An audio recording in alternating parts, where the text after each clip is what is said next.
Mr. Pack, the reason I called into you for questioning today is because what you've been doing is releasing all these leaks for NBA 2K21 is very illegal. What? Says who? Listen, you don't have to go to jail for this. Just give me the name of your source and you can walk home today. I know narc. I thought you would say that. I'm prepared to offer you full immunity.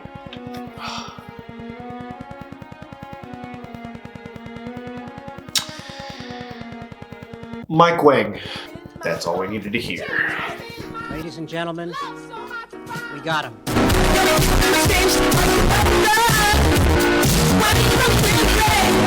Gay! What's up, Pack Nation? It is Pack here. I have some more news for NBA 2K21 from the mouth of the beast itself, developer Mike Wang. He is one of the most popular and most known developers in the 2K community, and he gave out a bunch of information on Twitter about the new game, the next generation, and how they're gonna fix the game.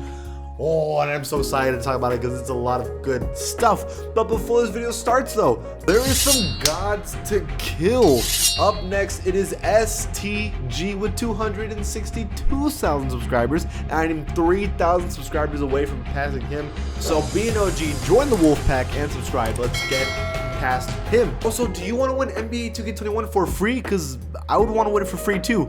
All you have to do is follow me on my Twitter account and you can go into the raffle, and one person is winning NBA 2K21 today. So get on that if you want to win today. So I'm going to start off with the first thing that is so irrelevant and terrible is the screenshots. Ew, why? I'm not a fan of these screenshots at all because they literally show that they didn't change anything, not only graphically, but they didn't even change face scans or hairstyles. So I'm really like, why did you show us this Kobe, who is basically the face of this game, the Legend Edition, and they're honoring him? They didn't touch him up at all. At least change Kobe. I don't get how they didn't fix anybody or change anybody in this at all, but you know what? It is what it is. At least they showed us something. I guess they're letting us know, hey, this is the same thing as always, but still kind of lame that they didn't change it at all. It's kind of lame. Okay, so the first piece of information from the developer is that he is saying that not only is it the blog post we got a couple days ago was not only for the current generation, but it was also for the next generation. So all the stuff that we're learning about is for both generations,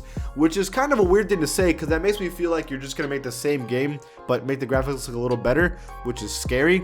I mean, I guess you could assume that, but it sounds a little weird that they're wording it in that way. They're making it sound like it's basically the same game with a new skin on it, which is scary. I'm not gonna lie to you, I need this game to be good. I want it to be good so bad and different, but at the moment, that's a little shaky thing to tell people out loud. But the third thing is one that I'm excited about. There's going to be more shooting fouls in NBA 2K21 in either Park, ProAm, My Career, all that stuff. Shooting fouls more often.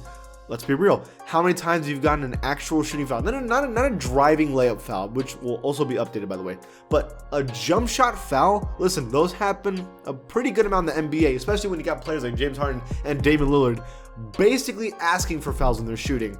You would think it would happen a little bit more often in 2K, and yet in the game, it's not updated at all. What is this witchcraft, you ask? Well, it's basically just 2K not implementing it enough into the game. Now that's not going to be the case anymore. They're going to focus a lot more, making sure more fouls happen a lot more often. They said whenever it's a bad or late release, it's going to be more shooting fouls, which is kind of weird. You would think if it was like a full bar, but they closed out last second, it'd be a foul more often, but that's kind of weird. But whatever. Hey, more shooting fouls. I'm cool with that. The next thing at number 4 is that the Pro Stick gives the biggest boost over no meter. Now, I already talked about how the Pro Stick is going to work in my last video, so check that out if you want to get more details on it. But there's a shot meter, there's no meter, and then there's like the Pro Stick meter. And what they're saying is that if you want the biggest boost in chances of making greens or getting greens in general, is use the Pro Stick. The shot meter will help. No shot meter will help even more, but the Pro Stick is the best thing, will give you the best boost. So it turns out I'm going to be using the Pro Stick for shooting in next generation, not no shot meter, which is weird because I was really not expecting to do that. But if they're saying it gives me the biggest boost, I'm gonna do that instead, like for sure. I'm trying to get as many shots in as possible. I'm trying to get some verdes, you know what I mean? At number 5 is that Intimidator, a badge that everybody has been complaining about this year, is being turned back a little bit. You know, I don't know how I feel about this. I get how Intimidator works, and I get why people hate it. I get that, like, hey, if you're in the paint and you're open for a layup, if someone's kind of near you, you're gonna miss. That's ridiculous. I agree in those situations, but the Intimidator works also when I'm trying to contest somebody and they shouldn't be able to just poster me. Intimidator is supposed to help with that, and that's what I like about it. I don't want slashers to poster me every single possession, and when I have Intimidator, that helps out. So I'm hoping they don't reduce the help Intimidator does on that, but I think they should definitely focus on when I'm missing wide open layups as an NBA player. That shouldn't be happening either. So I'm assuming they're going to fix that. But if I'm getting posted every possession, I'm going to look at all of you who are complaining about Intimidator, and I'm going to blame all of you. Just letting y'all know. Okay, at number 6 is that builds, badges, and takeover will be completely different in next generation. So everybody's been complaining about how I can't transfer my build from NBA 2K21 on the current generation, and I can't transfer it to next gen. I was one of those people. I thought at least give us credit or attribute points so we can put into our new player. But what they're saying is that the build and how you make builds, badges, and takeover will be completely different, 100% changed in next generation. So we're talking about a brand new system. Like, we're talking about something that's never been done before for next generation. So what that sounds like is that straight up new badges, new takeovers. I mean, what new takeovers could they be talking about? I don't even know where to begin with that. So I'm actually okay with this, because that means that my terrible build or my good build in 2K21 current generation doesn't mean I have to forcefully use it in next generation, and it's actually a bad build next gen. So I'm okay with this. But as I was saying, I think they should get all the work you put into one build, all the badge progressions, all the attribute points, all that stuff, and let me be able to make a brand new build with all that already in next generation, so I don't have to grind again, because that's not fair to me who already bought the game. You know, that's my opinion. At number 7 is that non-shooting builds now cannot shoot. So basically, if you have anything under a 70 overall 3, greens are rarely ever going to happen with your player. And dude, yes. Okay, you should not be able to hit threes in the corner with a 53. You shouldn't. I'm sorry. 53 is terrible. It's not good. So why is your center greening him in the corner? Absolutely not. And Mike Wang said, because at first I was like, yeah, whatever. But Mike Wang said this: if you're hitting them, I'm immediately going to make a patch to make sure you cannot shoot shots anymore. Like, you can't hit greens anymore. So basically what that's saying is that your build and how you make it is really gonna matter next year, because this year and last year you could just make a perimeter lock that had a 63 and you can green everything.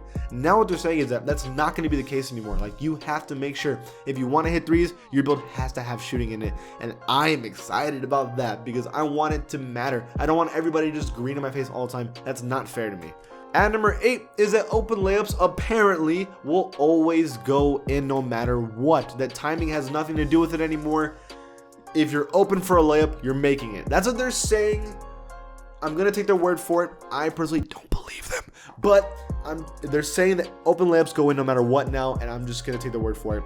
Fine, bet, I'm down, whatever. At number 9 is that there's going to be a big difference between shooting from a 70 overall and a 99 overall. So if you're a 70 overall 3-point rating, you can green shots, but you're not going to be even close to compare to the dude that's a 99 rating 3 that's going to hit almost everything. We're talking about 50% of his shots. This says there's going to be about a 20% difference between a 70 overall 3 rating shooter and a 99 overall 3 rating shooter, which means, let's say I'm making 30% of my shots, which is bad, by the way. You'll make 50% of your shots with a 99 overall.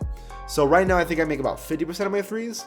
So, and that's with an 80 overall. So I'd be making about 65% of my threes with a 99 overall rating, theoretically, which, by the way, that's actually pretty good. So I'll take it. At number 10 is that ProAm is going to be on competitive sliders, which basically means it's going to be on Hall of Fame difficulty. Now, I can guarantee you this year it was not on Hall of Fame difficulty. This year it was probably like on All-Star, at least on 3v3. Maybe in 5v5 it's different, but on 3v3, it was like at least, at most, All-Star difficulty. It was pretty easy. Now it seems like it's going to be a little bit harder to score and hit anything in Pro-Am. It's going to be kind of like Ante-Up sliders, I'm assuming, because I think Ante-Up has Hall of Fame sliders. So that's what I'm expecting to do. I'm cool with that. It means you have to grind harder and work harder for your anything, points, rebounds, steal, everything has to be a grind, and that's how it should be in a competitive format. I'm cool with that. At 11 is that Jumpshot Creator is going to be available off rip. Thank you. I mean, dude, why was that ever a problem? Why did I have to play 10 games of my career, which nobody wants to do? I'd rather eat a bowl of nails than play 10 games of my career just to get Jumpshot Creator. No, I don't want that anymore, and they removed it, which means now, just straight up Jumpshot Creator, off rip, I'm cool with that. Okay, at number 12 is finally Pogo Stick in NBA 2K21 is going to be nerfed, but it's still going to be in the game. Another one that I think y'all are just complaining about, I don't think Pogo Stick is that bad. I mean, there's some people that can jump over and over and over again in real life. I don't get the problem. I mean, I get that it's annoying that if I make someone pump fake, they can still block me, but I mean, I don't have a problem with Pogo Stick. I have a problem with if I make someone jump and then I press square right after, they shouldn't be able to get a block coming downward, because that's not fair to me. If I get you to jump, that's almost always a basket. It really is. So I think that's a little ridiculous, and that needs to be focused on more than eliminating or terminating Pogo Stick. That's what I'm thinking. But what do you guys think about this information? What is the most exciting piece of information? Leave it in the comments below. And if you like this channel, join the Wolf Pack, be an OG, join the Pack Nation, and subscribe. Okay, see you guys next time.